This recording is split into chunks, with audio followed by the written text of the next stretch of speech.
بسم اللہ الرحمن الرحیم۔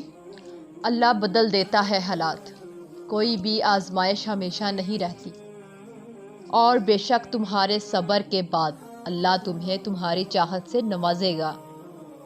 جانتے ہو معجزے کیسے ہوتے ہیں؟ جب تم اللہ پہ اندھا یقین رکھتے ہو اور جلد بازی نہیں کرتے، تب اللہ تمہارے لیے چھوٹے چھوٹے ذرائع بناتا ہے اور پھر رفتہ رفتہ تمہارے قدموں کو انہی ذرائعوں کی طرف موڑنے لگتا ہے۔ پھر وہ چھوٹے چھوٹے ذرائع تمہیں تمہاری دعاؤں کی قبولیت تک لے جاتے ہیں اور تم قدم بے قدم اس کے کن کی جانب بڑھتے چلے جاتے ہو۔ معجزے کبھی بھی اچانک سے نہیں ہوتے، معجزوں کے لیے تمہیں آزمائشوں سے گزارا جاتا ہے، اور پھر وہ آزمائشیں ہی تمہیں ان حیرت انگیز مقام تک لے جاتی ہیں جہاں کن فرما دیا جاتا ہے اور تقدیریں بدل دی جاتی ہیں۔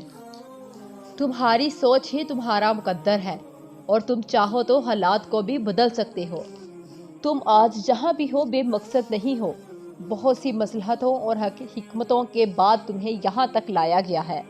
تو اگر جواب اب تک نہیں آیا تو ایسا نہیں ہے کہ جواب اب کبھی نہیں آئے گا، اور پھر تم دیکھو گے اللہ کو رکاوٹ بنے ہوئے ذرائعوں سے معجزوں کے وسیلے بناتے ہوئے۔ کہانی ختم نہیں کی اللہ نے، ابھی تو تمہارا یہ سفر ابتدائی ہے۔ دعائیں تو نصیب کا قلم ہوتی ہیں، اور اگر تم چاہتے ہو کہ یہ قلم تمہاری مرضی سے تمہارا نصیب لکھے تو اپنی مانگی دعاؤں پر یقین رکھو اور مایوس نہ ہو کہ یہ قبول کیوں نہیں ہو رہی یا کب ہوں گی، کیونکہ اللہ دعا کا اختیار ہی تب دیتا ہے جب وہ چاہتا ہے یہ قلم تمہارے نصیب کا لکھا مٹا کر اسے تمہارے مطابق لکھ سکے۔ اور جہاں تمہارے سوچے ہوئے تمام ذرائع ناکام ہو جاتے ہیں، وہاں پھر اللہ کے منتخب کردہ ذرائع تمہارے لیے معجزہ بنتے ہیں۔ وہ فرماتا ہے شکر کرو ہر حاصل اور لا حاصل پر، میں شکر کرنے والوں کو ان کے گمان سے بھی زیادہ دیتا ہوں۔ ان قریب مایوسی کے یہ بادل چھٹنے والے ہیں، اور ان قریب اس رب کا نور قبولیت بن کر جگمگائے گا۔ اور سنو، تم ہر دن اپنے معجزوں کے قریب ہو رہے ہو، اور کوئی بھی طوفان ہمیشہ نہیں رہے گا، تمہارے رب کا تم سے یہ وعدہ ہے۔ معجزے تو ان کی دعاؤں کے لیے ہوتے ہیں جو اللہ سے مانگ کر پھر کسی سے نہیں مانگتے، اور کہتے ہیں جو نصیب میں نہ ہو اسے تڑپتی ہوئی دعائیں مقدر میں لے آتی ہیں۔ وہ تاخیر اس لیے کرتا ہے تاکہ تمہارا یقین دیکھ سکے، وہ تمہیں ناممکن کے وسوسوں میں الجھاتا ہی اس لیے ہے تاکہ تمہیں ممکن کی تڑپ اس کی جانب کھینچ کر لے جائے۔ اللہ سے مانگتے رہو، کیونکہ جو اللہ سے مانگنا نہیں چھوڑتے، اللہ ان کے لیے ان کی چاہ میں بہتری کی گنجائش نکال لیتا ہے، اور ساری بات بس اللہ کی رضا کی تو ہوتی ہے۔ پھر چیزیں ہوں یا لوگ، کھوئے ہوئے سب واپس مل جاتے ہیں۔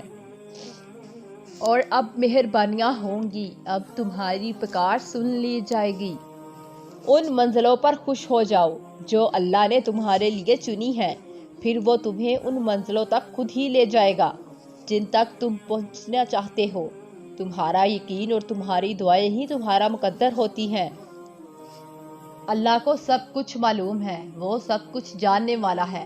جب تم کسی کے ساتھ کچھ برا کرتے ہو یا کسی کے ساتھ کچھ اچھا کرتے ہو، تب وہ تمہیں دیکھتا ہے، اور جب تم کسی سے کوئی بات کرتے ہو یا جب ہزاروں باتوں کے بعد بھی کچھ کہہ نہیں پاتے ہو، وہ تب بھی تمہیں سنتا ہے۔ تمہیں لگتا ہے تمہیں کوئی سمجھ نہیں سکتا، کوئی تمہاری تڑپ کو دیکھ نہیں سکتا، مگر اللہ تمہیں سمجھتا ہے، تمہیں دیکھتا ہے، تمہاری تکلیف کو جانتا ہے۔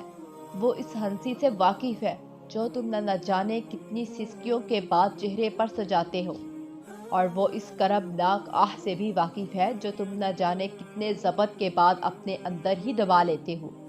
قرآن پاک میں فرمایا گیا ہے کہ اس پر ہر چیز عیاں ہے، جو کچھ گزر چکا اور جو کچھ موجود ہے اور جو کچھ آنے والا ہے۔